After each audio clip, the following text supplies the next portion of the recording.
A lot of stuff in there.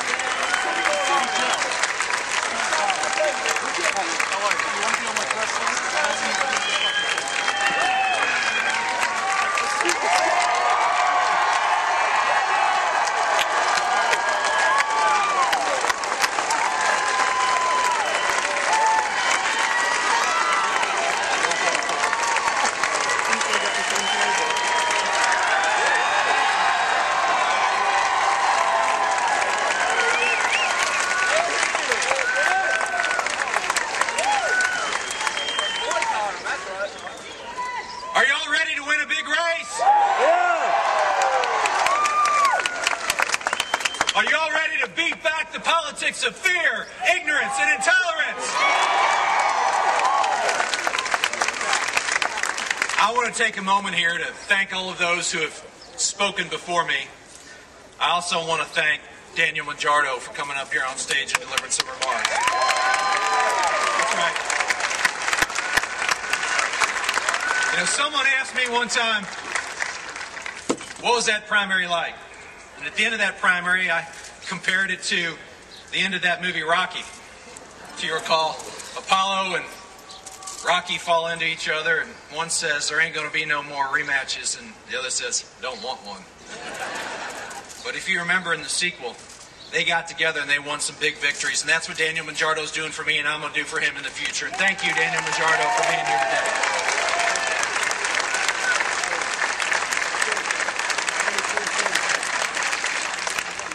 I need your help. Thank you. There are 21 days to go until an awfully important election. And you're looking at the only thing standing between Rand Paul and the United States Senate. So I need you. This race is not about me. This race is not about Rand Paul. This race is about the people of Kentucky who are hurting right now. Hurting in a way I haven't seen in my lifetime. And you know what? We Democrats and we Kentuckians sometimes, we're not all that great at talking about our values. But in this race, it's time to talk about our values. As Attorney General of the Commonwealth of Kentucky, I've literally traveled through the eastern part of this state and have had parents crying on my shoulder because their children have overdosed from OxyContin. Rand Paul has stood up and said that drugs aren't a pressing issue in the Commonwealth of Kentucky, and he would end all federal assistance for treatment and interdiction. He doesn't share our values. Rand Paul went on national cable TV in 40 of the most painful and embarrassing moments that I've ever seen. He did. And we can laugh now, but you all know what he did. He questioned fundamental provisions of the Civil Rights Act. Folks, those are issues we settled 50 years ago. Not only he questioned fundamental provisions of the Civil Rights Act, he's taken money from white separatists, and when I said give it back, he said no. He doesn't share our values. You know, Rand Paul has stood up and said he's against and would seek to abolish the Americans with Disabilities Act. Folks, we have 12,000 new disabled veterans in the Commonwealth of Kentucky since 9/11. What would Rand Paul say to those people? He'd say, just take your office on the first floor. No need to cut out the curb. No need for a ramp. He doesn't share our values. Rand Paul says he favors eliminating the Department of Agriculture. Now, we can debate the Farm Bill if you want. I happen to think it provides for a sustainable farm economy year after year after year. But Rand Paul's trying to pull one over on you. He's counting on the fact that Kentuckians won't realize that 3/4 of the Farm Bill goes to school nutrition programs. Folks, that's 500,000 Kentucky kids on free and reduced lunch. He doesn't share our values. He says he wants to do away with the Department of Education. I bet a bunch of you here today are furthering your education on a Pell Grant. He's not for it. Now, Rand Paul talks about eliminating all of these departments, but he stands up for one thing. He stands up for Medicare. Because you know why? he says it helps him earn a comfortable living. And then he turns around and says he wants a $2,000 deductible for Medicare. So you know what that means? That means seniors get to pay more and he gets to pay more.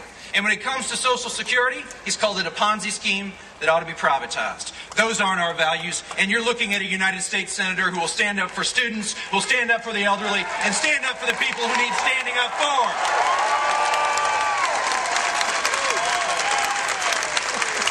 And you know, he doesn't even get the Commonwealth of Kentucky. You can't get the Commonwealth of Kentucky and fail to recognize that we have 80,000 farms in this state. You can't get the Commonwealth of Kentucky and say that drugs aren't a pressing issue. Heck, he put a national reporter in the back of his truck and they went tooling down through eastern Kentucky.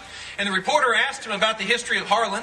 He knew nothing about bloody Harlan or the labor strife. And he looked at the reporter and said that Hazard was named after the Dukes of Hazzard. Mr. President, I can't make it up. Couldn't make it up if I tried. But enough about him. Enough about him. I've got a record to run on and a platform to run on. And with your help, in 3 weeks, we're going to deliver this Senate seat to the people of Kentucky.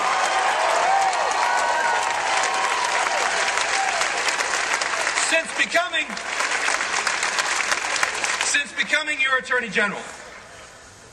becoming your Attorney General, I know a little something about balancing budgets. Rand Paul may talk about it. I've balanced mine 8 times. And despite balancing our budget 8 times, you know what? We've created a cybercrimes unit that's taken 86,000 child porn images off of the internet. Because I understand drugs are indeed a pressing issue, I created the state's first prescription pill task force that helped put a dent in all those pills coming in from states like Florida. Because I believe in accountability, I noticed that a bunch of these big pharmaceutical companies were lying to us about the cost of pills for our Medicaid system. I sued 40 some odd of them, and you know what? Medicaid fraud collection's up over 600% since I became Attorney General. Abuse and neglect prosecutions are up over 300% since I became Attorney General. Folks, that's a record. That's a record of taking a public office and treating it as a public trust, and that's exactly what I'm going to do as your next United States Senator. That's just what I'm going to do as your next United States Senator. And we've got a lot of work to do. We've got a lot of work to do. You know, a lot of people out there who are still undecided that think that the government's just growing and it's going to be the government that creates jobs. No, we need to provide incentives to the private sector to create the jobs of the future. That's why I'm calling for a hometown tax credit and saying to small and medium-sized businesses here in Kentucky that if you create a new job, then you're going to get a 20% tax credit. And estimates are that it's going to create 11,000 jobs right here in the Commonwealth of Kentucky. We have to get our small and our community banks lending once again. Because the government, and Mitch McConnell and George Bush did this, bailed out a bunch of big banks up on Wall Street, and then the regulators have come down awfully hard on our small and our community banks that provide those $200,000 and $300,000 loans that are the lifeline to small business. Absolutely. And you know what? We've got to take a look at our trade deals from top to bottom to make certain that those that we're trading with, we're doing so in a fair way, because we've lost 100,000 manufacturing jobs in this state in the last decade. And whether I'm an Attorney General or whether I am what I think I'm going to be, your next United States Senator, I am always going to be focused on education, because it is the key to lifting our people up. It's the key to lifting our people up. Now, I need your help. I need your help. You've seen these ads on TV. You've seen Karl Rose Crossroads in here with a bunch of special interest money and distorting my record on the TV screen. But we're in a dead heat according to all the latest polls. And you know what? This is now a ground game where Democrats excel. This is now a ground game where students excel. This is now a ground game where young people excel. This is now a ground game where people are willing to sweat and toil excel. And with your help, you're going to deliver with me a great victory in 21 days. Aren't you? Aren't you?